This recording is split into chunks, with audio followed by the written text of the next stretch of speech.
प्रणाम आप सभी को। आज हम समझेंगे कि इमेजिनेशन पावर क्या होता है। जो भी हम कल्पना करते हैं वो कल्पना हमारे जीवन में, यथार्थ में, सत्यता में कैसे उतर जाता है।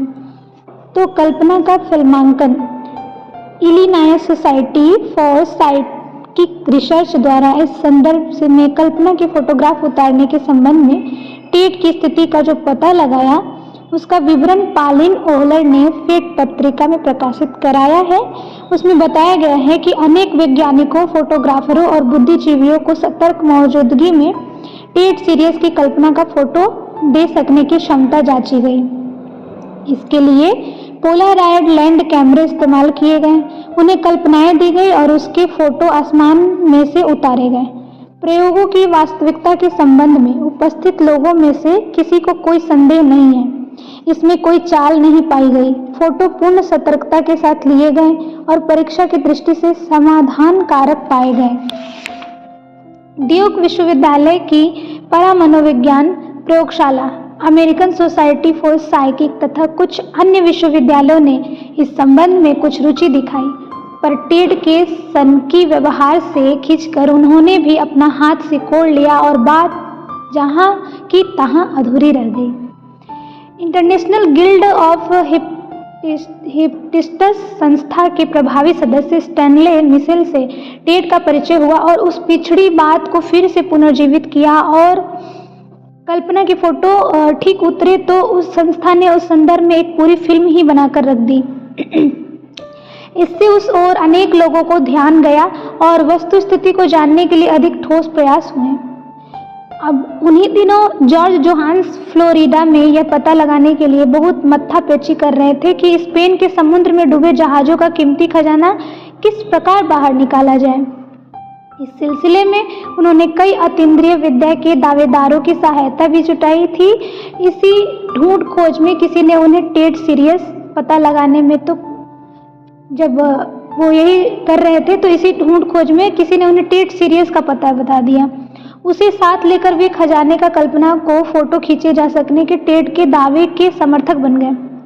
उन्होंने स्वयं उसे कुछ कल्पनाएं दी और उनके चित्र स्वयं उतरे। वे ठीक उसी प्रकार के थे जैसे कि सोचने के लिए उसे कहा गया था। चित्र बिल्कुल सही और साफ आए। अस्तु जोहान्स ने बात को आग बढ़ाया और उसे प्रामाणिक वैज्ञानिक शोधकर्ताओं के हवाले कर दिया। शिकागो का विलक्षण व्यक्ति टेट सीरीज इस बात के लिए विश्वविख्यात है कि उसकी कल्पनाओं के फोटो खींचे जा सकते थे। यह शौक उसे 30 वर्ष की आयु में लगा था। वह अनुभव करता था कि उसकी कल्पनाएं धुंधली नहीं वरन इतनी स्पष्ट होती है जैसे वे मूर्तिमान होकर सामने ही खड़ी हो। उसने अपने कैमरे का लेंस अपने सिर की दिशा में करके अपने आप फोटो खींचे और उनमें उस तरह की तस्वीरें आई जैसे कि उसकी कल्पना में तैरती थी। यह फोटो उसने अपने मित्रों को दिखाए तो उसे सनकी सेखी खोर और जालसाज बताया गया। उसका शौक बढ़ा और साथ ही पागलपन की जैसी सनक भी उभरी। उसे अधपगला समझा जाता रहा और जो कुछ वह कहता उसे मजाक समझकर उड़ा दिया जाता। खुली आंख से भले ही ना देखा जा सके, पर जिसे सूक्ष्म दर्शक यंत्रों से देखा जा सकता है, फोटो उतारा जा सकता है, उसे प्रत्यक्ष पदार्थ की ही संज्ञा दी जा सकती है। इस दृष्टि से विचार एक पदार्थ हुआ।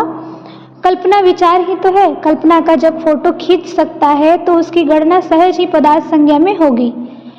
पदार्थ के छोटे से छोटे अणु में भी प्रचंड शक्ति रहती है। यह अणु विस्फोट के समय निकलने वाली ऊर्जा को देखकर भली प्रकार निश्चय हो गया है। विचारों की तरंगे प्रकाश, ताप, ध्वनि एवं विद्युत की अपेक्षा दुर्बल नहीं, सशक्त ही है। इतना जान लेने के बाद हमें विचार शक्ति का मूल्य समझना चाहिए और इसका बुद्धिमत्तापूर्ण उपयोग करना चाहिए। तो यहाँ हम इमेजिनेशन पावर को समझ रहे थे कि जो भी हम कल्पना करते हैं, जो भी हम इमेजिन करते हैं, अगर हम कुछ सोच रहे हैं, मन ही मन कुछ कल्पना कर रहे हैं कि कहीं स्थिर बैठे और कुछ कल्पना चल रहा है, चाहे वो पॉजिटिव हो चाहे नेगेटिव हो, कुछ ऐसी कहानियाँ चल रही है कि ऐसा हो जाए, ऐसा हो जाए, तो वो उसको यथार्थ रूप मिल जाता है। मतलब कल्पना, इमेजिनेशन यानी हमारे विचार। हम कल्पना कर रहे यानी विचार कर रहे, तो जो विचार करते हैं उसको हम स्थूल रूप में जन्म दे देते हैं और वो घटनाएं यथार्थ में घटित हो जाती है। ये कोई पागलपन नहीं है, ये सच्चाई है। गुरुदेव ने भी कहा है कि जो जैसा सोचता है करता है वैसा बन जाता है, और ये बुक भी गुरुजी ने लिखा है। ये गुरुजी की ही लिखी हुई बातें हम साझा कर रहे थे। तो इस जो ये आज हमने जो लर्निंग करी कि कल्पना की शक्ति है ना, कल्पना से कैसे हम आगे बढ़ें, कल्पना से कैसे हम चीज़ों को प्राप्त कर सकते हैं। तो हम क्यों ना अच्छा सोचें, जो चाहते हैं वो सोचें, जो सफलता चाहते हैं वो सोचें, और सद्विचारों को थामे हुए सत्कर्म करते हुए सन्मार्ग की ओर आगे बढ़ें। तो हम सफल हो तो फिर कितना आनंद आ जाएगा ना। तो हम सही कल्पना करें। जब भी बुरे कल्पना, नेगेटिव कल्पना आ रही है तो उसको सुविचार से, विचारों से काटना है। विचार क्रांति अभियान, तो सुविचार से गंदे विचारों को काटें और आगे बढ़ें। धन्यवाद, प्रणाम, राम राम।